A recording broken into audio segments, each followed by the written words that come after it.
Mic लगा दिए हैं इसलिए आवाज़ लगता है ठीक ही आएगा, लेकिन कभी कभी क्या होता है ना, वीडियो बनाने के बाद चेक करते हैं तो ऑडियो चला जाता है। तो ये सब टेक्निकल फॉल्ट होता है, ऐसा फंसे हैं एक दो बार। तो होप करते हैं कि वीडियो का जो ऑडियो होगा वो अच्छा ही होगा। तो अभी दो चेला को बैठाए हुए हैं कि चूंकि बैक कैमरा से देख रहे हैं ना, तो इसलिए वो वीडियो कब पॉज करना है कब स्टार्ट करना है, तो इसलिए बैठा दिए। तो वीडियो दो लोग देख भी रहा है, चूंकि वो दोनों यहाँ का स्टाफ है तो उसको भी अच्छा ही होगा कि वीडियो मेडिकल रिलेटेड है तो कुछ नॉलेज हो जाएगा। तो बहुत सारा गैप हो जाता है, 2 सप्ताह 15 दिन ऐसा गैप हो जाता है वीडियो बनाने में, लेकिन 15 के बाद से ये वीडियो जल्दी जल्दी ही बना देंगे। अब देखिए वीडियो अपलोड करते हैं तो 2 दिन 3 दिन वेट करते हैं कि व्यू कितना जा रहा है। तो कुछ कुछ व्यू जो है, जैसे उस दिन इंजेक्शन वाला बनाए थे कि आईएम देना है कि आईवी देना है, तो उसमें व्यू 200-250 चला गया। तो ऐसे व्यू कुछ कुछ अगर अच्छा टॉपिक पे बनेगा तो व्यू ऑटोमेटिक जाएगा। तो आज जो सबसे इम्पोर्टेंट टॉपिक है, हर घर में ये बीमारी है और इसमें बहुत सारा कंफ्यूजन है, तो इसलिए ये वीडियो बहुत अवेटेड था, बनाना था। तो अब इसको आप देखिए, ये जो है ये आज का टॉपिक है हाइपोथायराइडिज्म। तो थायराइड थायराइड तो सब जानते होंगे। तो गांव घर में जिसको इतना अवेयरनेस नहीं है या इतना लोग जान नहीं रहे हैं, या जिस डॉक्टर से दिखाते हैं वो भी उतना नहीं जानकारी रखता है, तो कभी कभी कंफ्यूजन हो जाता है आपको। तो स्टार्ट करते हैं शुरू से। तो थायराइड का बीमारी मेनली दो तरह का होता है, अगर हार्मोन रिलेटेड देखेंगे तो एक होता है हाइपोथायराइडिज्म, जिसमें थायराइड का हार्मोन का लेवल घट जाता है, और एक होता है हाइपरथायराइडिज्म जिसमें हार्मोन का लेवल बढ़ जाता है। तो ये केस आपको 98% या 95% अगर सोचते हैं, जो केस मिलता है हाइपो वाला, और ये 5% केस मिलता है जिसमें हाइपर वाला। हाइपर वाला पेशेंट जो देखिएगा वो पतला दुबला होगा, आंख बड़ा बड़ा होगा, और बहुत रेयर रेयर तो नहीं बोलेंगे क्योंकि हम तो मान लीजिए अपना डे टू डे प्रैक्टिस में देखते ही रहते हैं। तो लेकिन इसका जो परसेंटेज है ना, ये 5% है, ये 95%। तो कितना कॉमन है आप देखिए। तो हर किसी के घर में एक थायराइड का पेशेंट होगा जो थायराइड की गोली खा रहा होगा। तो थायराइड का गोली से आपको पता चलेगा कि ये थायराइड हाइपो वाला है कि हाइपर वाला है। तो जो थायराइड का गोली खाता है वो देखिएगा थायरोक्सिन होगा, एल्ट्रोक्सिन होगा, थायरोनॉर्म होगा, थायरोक्स होगा, ऐसे करके सीसी में आता है गोली, और भूखे पेट में खाता होगा। तो वो पेशेंट होता है हाइपोथायराइडिज्म का। अब इसको कैसे जानेंगे, क्या एज ग्रुप है, दवा कैसे एडजस्ट करना है, दवा कब तक खाना है, ये सब कंफ्यूजन रहता है। हाइपोथायराइडिज्म जन जो पेशेंट का एज ग्रुप है ये 20 से 40, तो 20 से 40 बहुत बड़ा गैप हो गया। तो हम अगर अपना प्रैक्टिस में देखते हैं तो ये एवरेज जो आपको मिलता है ये 25 से 35 के बीच में, 10 साल का ही गैप रखते हैं। तो इसमें मोस्ट कॉमन आपका एज ग्रुप यही। पेशेंट का बिल्ड से, कल एक पेशेंट आया था, देख के बोले आपको थायराइड है। बोला सर थायराइड तो मेल को कम होता है। एक्चुअली वो मेल बोला नहीं, बोला मर्दाना लोग में थायराइड तो कम होता है, लेडीज का बीमारी है। तो ये भी एक चीज जानना है कि कॉमन ये फीमेल में है, मेल में उतना कॉमन है नहीं। तो हाइपोथायराइडिज्म जो है मोस्ट कॉमनली आपको मिलता है फीमेल में, और इसका परसेंटेज जो है 95% आपका हाइपो है, 5% हाइपोथायराइडिज्म। उसका फीचर्स क्या है, कैसे बोल दिए कि आपको थायराइड होगा, आप टेस्ट में जो भी रिपोर्ट आए, नहीं भी रहे नॉर्मल भी रहेगा तो भी दवा चला देंगे। क्यों ऐसा बोले? पेशेंट जो आया था ना उसका बॉडी बिल्ड और उसका लेजीनेस जो दिख रहा था ना, और उसका जो स्वेलिंग बॉडी का जो हाथ और जो पाम था, इतना उसका स्वेलिंग था उसमें, इतना उसका पैर में भी स्वेलिंग था। वो एक्चुअली आया था कि पूरा बॉडी में सूजन हो गया। पेशेंट कंप्लेन यही करता है,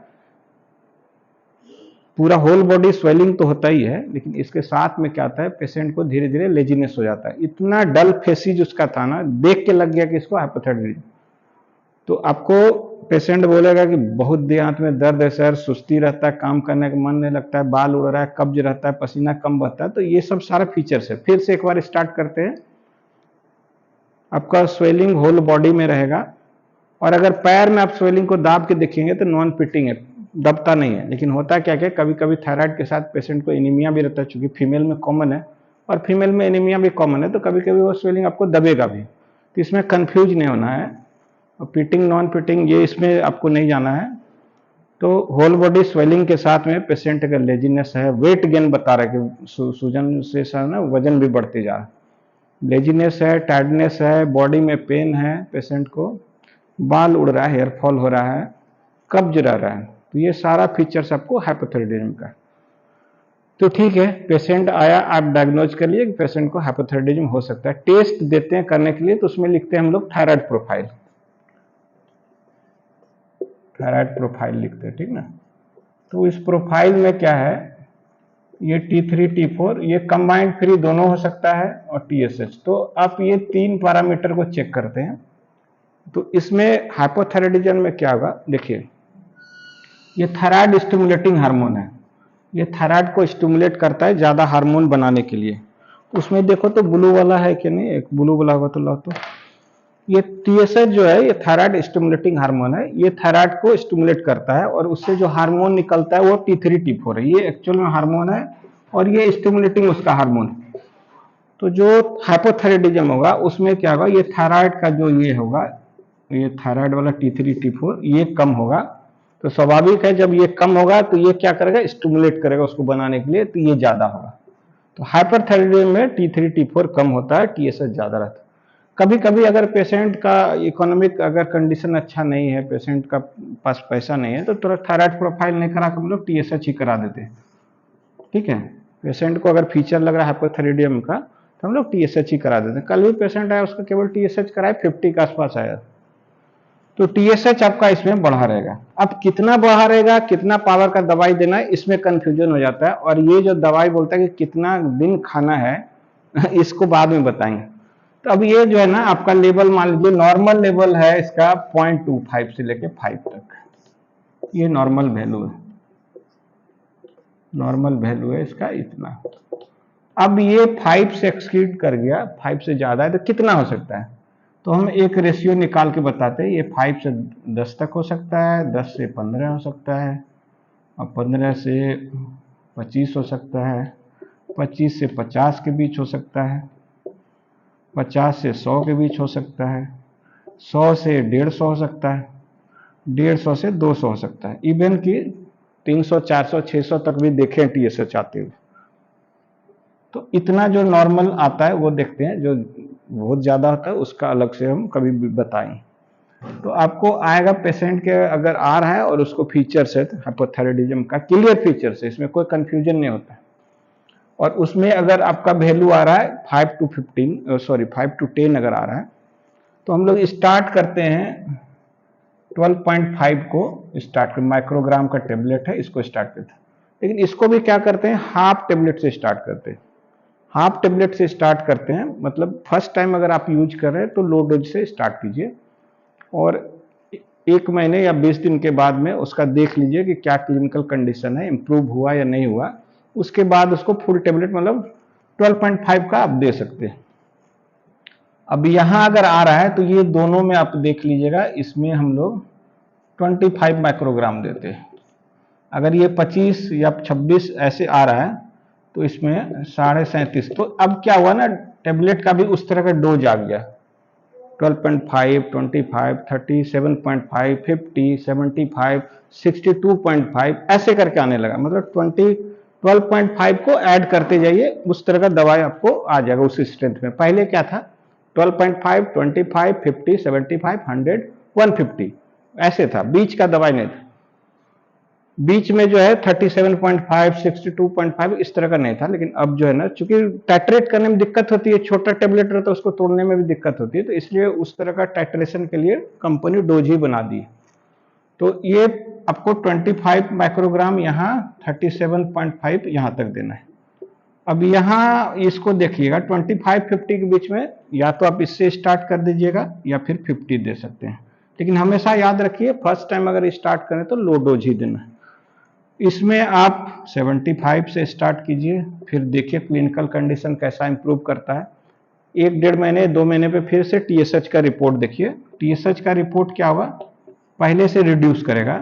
अब ये नॉर्मल रेंज में आया है कि अभी भी बढ़ा हुआ है उसके अनुसार, अगर नॉर्मल रेंज में आया है तो जो डोज पे स्टार्ट किया उसी को मेंटेन कर लीजिए। अगर स्टिल कुछ बढ़ा हुआ है तो डोज को बढ़ा दीजिए, ऐसे करना है।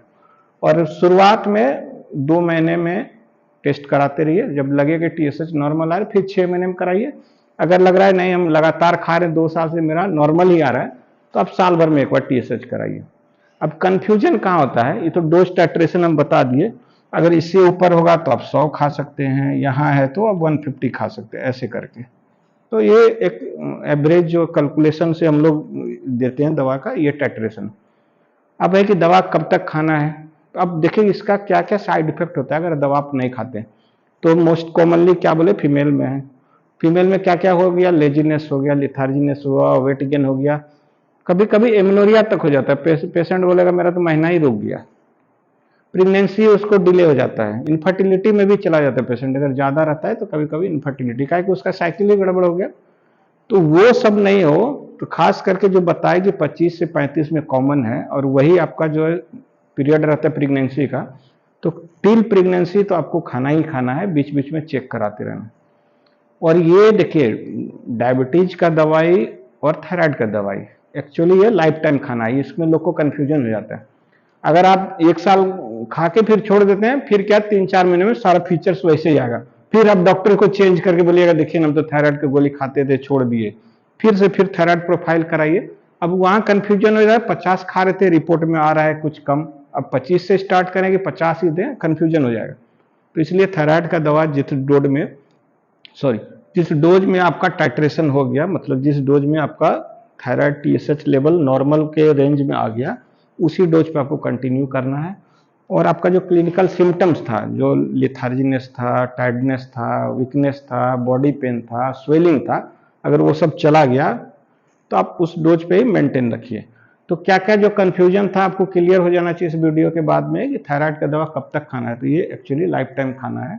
दूसरा है कि डोज अपने से घटा देता है। अब देखिए कोई कोई पेशेंट का आ गया 2, इसका नॉर्मल वैल्यू से बीच में आ गया, 2.25 से 5 है, 2 आ गया। कुछ डॉक्टर लोग भी बता देता है आपका थायराइड ठीक हो गया, आप दवा बंद कर दीजिए।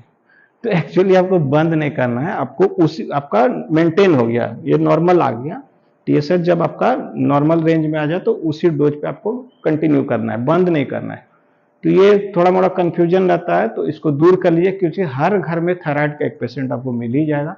तो अगर ये छोटा सा वीडियो आपको लगे कि आपको कुछ तो आपको सिखाई देगा, तो अब थायराइड का जो भी कंफ्यूजन है ऑलमोस्ट हमको लगता है क्लियर हो गया होगा।